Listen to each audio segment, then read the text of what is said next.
ஒரு ஒரு ஒரு முக்கியமான ஒரு விஷயத்தை இந்த இடத்துல பகிர்ந்துக்கணும்னு தோணுது.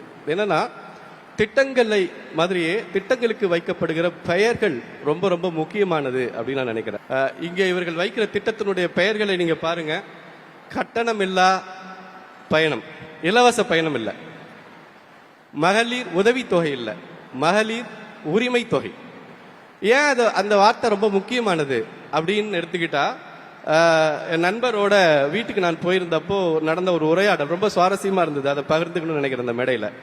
என்னன்னா என் ஃப்ரெண்டோட அம்மா இந்த மகளிர் உரிமை தொகையை வாங்குறதுக்கு போராடிட்டு இருக்காங்க, சண்டை போட்டுட்டு இருக்காங்க. நான் வாங்குவேன்னு பையன் தடுக்கிறான். ஏமா, அது கஷ்டப்படுறவங்களுக்கு கொடுக்குறது, உன் பிள்ளை தான் நல்லா சம்பாதிக்கிறான்ல, நீ போய் உனக்கெல்லாம் கிடையாது அது அப்படின்னு. அவங்க எனக்கு எப்படி அவங்க தரமாட்டேன்னு சொல்லிடுவாங்க? நானும் இங்க தமிழ்நாட்டில் தானே பிறந்தேன், எனக்கும் 1000 ரூபாய் இருக்குதானே அப்படின்னு அவங்க கேட்குறாங்க. அப்போ நான் அவங்க கிட்ட கேட்டேன், ஏமா அவன் பையன் தான் சம்பாரிச்சு உனக்கு கொடுக்குறான்ல, அப்புறம் என்ன நீ ஏன் போயிட்டு அந்த உரிமை தொகைக்கு நிற்கணும் அப்படின்னு கேட்டப்போ அவங்க சொன்னாங்க, இது என் பையன் பணம், அது ஏன் பணம். இதுதான் உரிமை தொகை அப்படிங்கிறதுனுடைய இது அது அது அது தன்னுடைய பணம் அப்படின்னு கருத்து இருக்குல்ல, இதுதான் சுயமரியாதை தருகிறது. நான் அதே மாதிரி பார்த்தீங்கன்னா வெற்றி நிச்சயம், வாழ்ந்து காட்டுவோம் இப்படின்னு நீங்க ஒரு திட்டத்துக்கு பெயர் வைக்கலாம். நீங்க எங்க இருந்து வரீங்க? நான் வெற்றி நிச்சயம் திட்டத்தில இருந்து வரேங்க அப்படின்னு சொல்றப்ப தர பிரைட் இருக்குல்ல. பிள்ளைக்கு பேர் வைக்கிற மாதிரி திட்டங்களுக்கு பேர் வைக்கிற தமிழ்நாடு அரசை நான் இந்த இடத்துல ரொம்ப ரொம்ப ரொம்ப மனமும், ஏன்னா அது ரொம்ப முக்கியமானது, அது ஒரு அடையாளம். நான் வாழ்ந்து காட்டுவோம் திட்டத்திலிருந்து வரேன் அப்படின்னு சொல்றது சாதாரண விஷயம் இல்லை. நீங்க எங்க இருந்து வரீங்க? வாழ்ந்து காட்டும் திட்டத்திலிருந்து வரங்க. அந்த சொல்லே உங்களுக்கு ஒரு பாசிட்டிவான ஒரு எனர்ஜியை கொடுக்கும், ஒரு தன்னம்பிக்கை கொடுக்கும். இப்ப பாத்தீங்கன்னா தமிழ்நாட்டினுடைய திட்டங்கள் இந்தியாவினுடைய மற்ற மாநிலங்களுக்கு எப்படி ஒரு பெஞ்ச் மார்க்கா மாறுது அப்படிங்கறத பத்தி நம்ம பேச வேண்டிய இடத்துல இருக்கோம். ஏன்னால் இங்க இருக்கக்கூடிய கட்டணமில்லா பயணம் பக்கத்தில் இருக்கிற கர்நாடகாவுக்கு போகுது, அதுதான் தேர்தல் அறிக்கை திட்டமா மாறுது.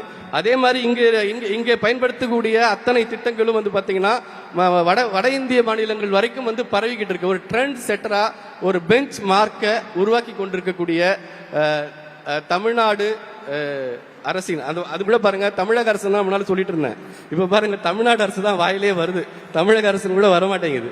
நான் இந்த வார்த்தை எவ்வளவு முக்கியமானது, இந்த சொல் அரசியல் எவ்வளவு. திராவிட இயக்கம் என்றாலே பேச்சு அப்படின்னு ஒரு கருத்தை கேலியாகவும் கிண்டலாகவும் சொல்லுவாங்க.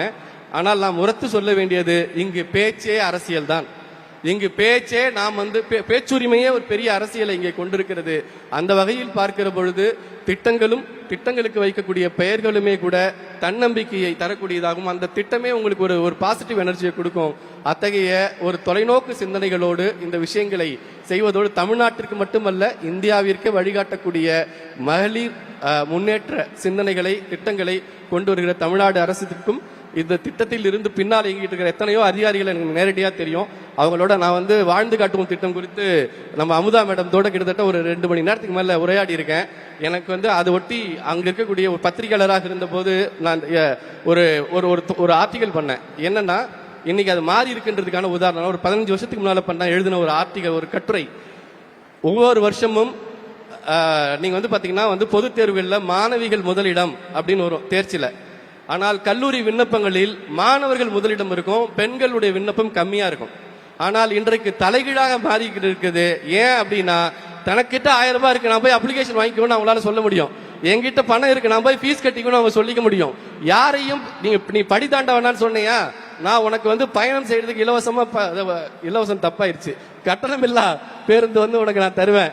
நீ படிக்க கூடாதுன்னு சொல்றியா, நான் உனக்கு உரிமை தொகை தருவேன், நீ போய் படின்னு நீங்க அந்த விஷயங்களை செய்யக்கூடிய இந்த தொலைநோக்கு இருக்குல்ல.